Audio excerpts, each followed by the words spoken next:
বাংলাদেশের মুসলমানদের মধ্যে, পাকিস্তানের মুসলমানদের মধ্যে অনেক সংস্কৃতি রয়েছে, যেই সংস্কৃতিগুলো হিন্দুদের কাছ থেকে ধার নেওয়া।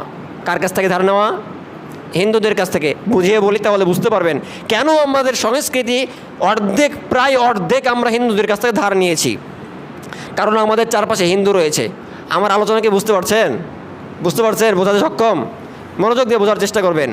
এটা হচ্ছে রসকসের আলোচনা নয়, এটা বোঝার আলোচনা। এটা রসকসের আলোচনা নয়। সম্মানিত প্রিয় উপস্থিতি, তাহলে বলছিলাম যে আমাদের অধিকাংশ সংস্কৃতি আমরা হিন্দুদের কাছ থেকে ধার নিয়েছি। কিভাবে? যখন আপনি আমার মেয়ের বিবাহ দেই, তখন বিয়ের দিনে ওই যে সাউন্ড বক্স নিয়ে এসে ধুমধাম করে নাচানাচি করি, ধুমধাম করে হট্টগোল সৃষ্টি করি, ধুমধাম করে গায়ে হলুদ মাখাই, ধুমধাম করে একজনের সাথে আরেকজন কোনো পর্দার মেনটেন থাকে না। এগুলো কার সংস্কৃতি জানেন? হিন্দুদের সংস্কৃতি। কার সংস্কৃতি? হিন্দুদের সংস্কৃতি। এইরকম সংস্কৃতি, অহরহ সংস্কৃতি আমরা হিন্দুদের কাছ থেকে ধার নিয়েছি। হিন্দুদের সংস্কৃতি এই মুসলমানদের মধ্যে, আমরা মুসলিম, তাদের সংস্কৃতিকে ধারণ করে নিয়েছি।